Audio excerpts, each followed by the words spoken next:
Hey guys, we are, oh my gosh, I don't actually talk like that. Hey guys, that's not me. Hey guys, yeah, that's me. Hey guys, we are in my perfume dungeon today. I actually don't like to film in here because I feel like I am setting a bad example. I don't want anybody to think that this is normal, like this is not okay. I don't want to give out the wrong message, send out the wrong message that people should be perfume hoarders like me, like us. I just don't feel comfortable glamorizing excessiveness and overconsumption. Even though I'm definitely guilty of it, I don't want to set that example. That's not the, if you're gonna listen to me, maybe listen to me about other things, not about overconsuming.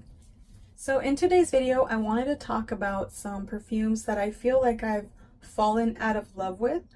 And that doesn't mean I'm getting rid of these or I'm decluttering these or anything like that. Because at one point I absolutely adored them. So I can't just dismiss them now. They are still special to me. So that means they're staying around and hoping that eventually I get over the phase. I'm just not obsessed with these the way I was before. So these are the ones that I am kind of putting on the back burner. And I have this thing where sometimes I just go through phases. Like I'm a seasonal person, I'm a seasonal wearer. And these aren't necessarily the same case. These are not just a seasonal thing. These are just things that I'm starting to pick up. So I'm still not sure where this is going. Like I don't know if I'm going to fall in love with these again or if they're eventually down the line going to get decluttered. So I feel a little bit bad talking about these in a way because I once loved these. I may have hyped them up or talked about them. So just know that we're just going through something, okay? It's complicated. It's complicated. But I wanted to share that part of my fragrance journey with you guys. This is still my love. It's still, I would still consider it in my top fragrances.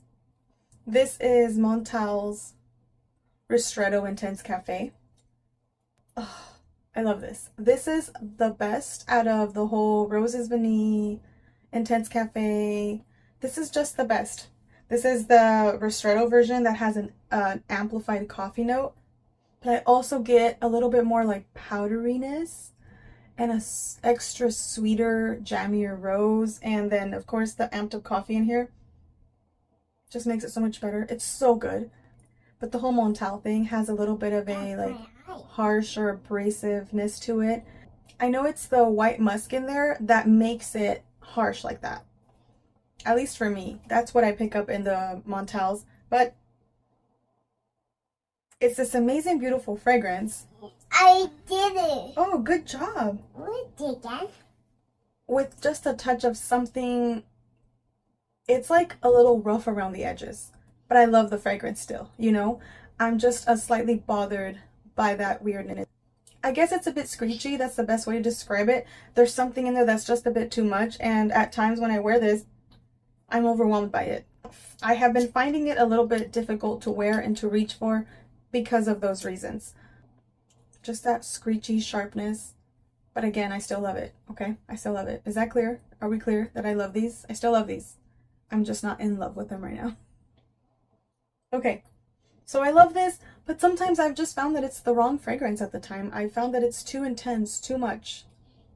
The times that I've worn it, the last couple times, it wasn't the best. And a better alternative to this, like the one that I'm leaning more towards instead of this one, is Kayali's Sweet Diamond Pink Pepper, because there's something smoother and creamier about it, but it's still somewhat similar to this minus the coffee note. So this one's on the back burner. This is the Degan Voltaire's. This is her. Just the regular EDP. Is it EDP? Yeah. For her. Oh my gosh. It's such a milky, delicious, creamy, nutty. I think there's chestnut, a little bit smoky almost. A little bit leaning towards something like By the Fireplace because of the chestnuts in there. But this one obviously has like a more milky note. And it's the sandalwood that's kind of bothering me in here because it still has heavy sandalwood. Actually, I think the notes are right here. This has jasmine, vanilla, chestnut, and sandalwood.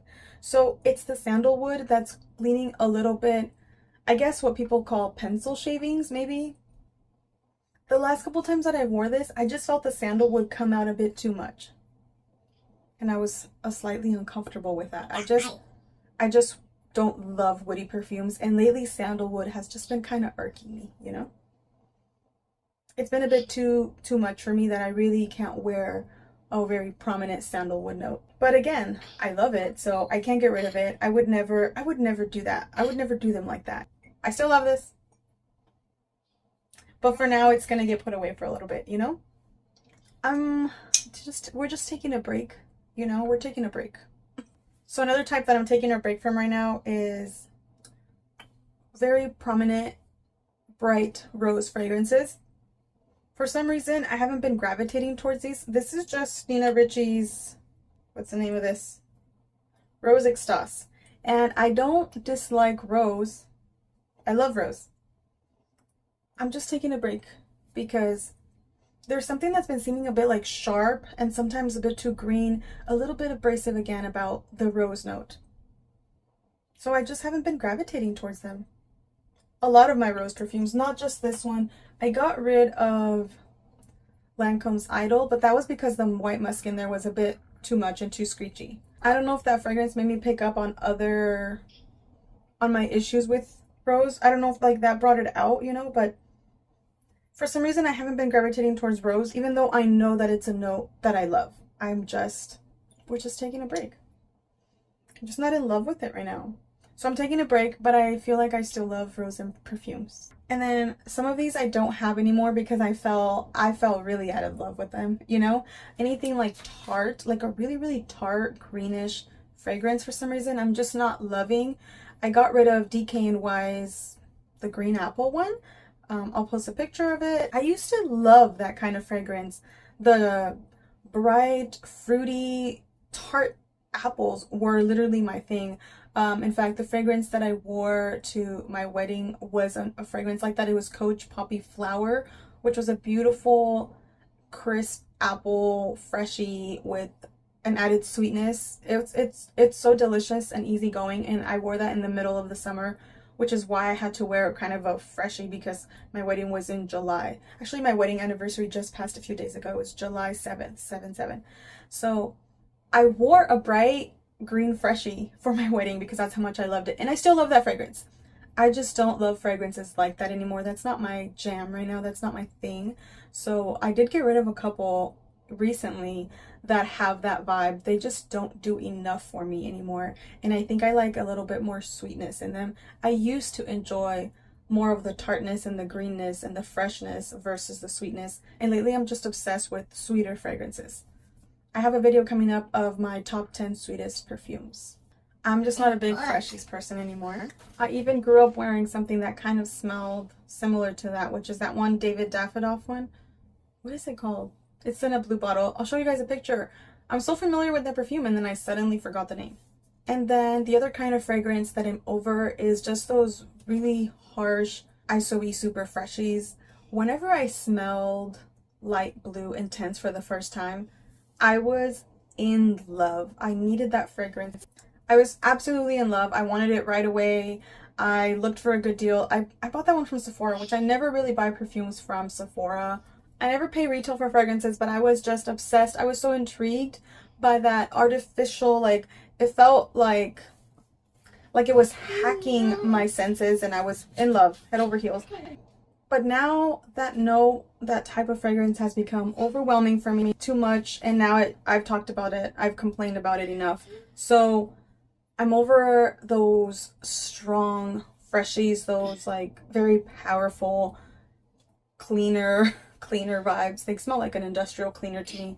I'm over those. I just don't like them. I recently got one that kind of had that vibe, which is Love is Love by Moschino. So that one I feel kind of iffy about. I didn't realize that it was going to be that potent. Those are the kind of fragrances that I'm over, those really, really sharp freshies. Lemony, citrusy, chemically freshies. So those are the perfumes that I've fallen out of love with. Let me know if there's things that you feel like you've fallen out of love with or are taking a break from. I don't know if I'm going to post this video. It feels a little chaotic and kind of pointless. I always do this. I'm like, ooh, I have this new idea. And then after I film it, I'm like, oh, this was kind of dumb. Why'd you do this? Why'd you waste all this time and effort? Anyways, and then I just posted anyways because I'm like, ugh, I already invested time. So anyways, thank you guys for watching. Thanks for hanging out with me. I will see you guys in my next video. Talk to you guys later. Bye. Oh, do you want to say hi to my people again? Yeah. Say hello. Hello.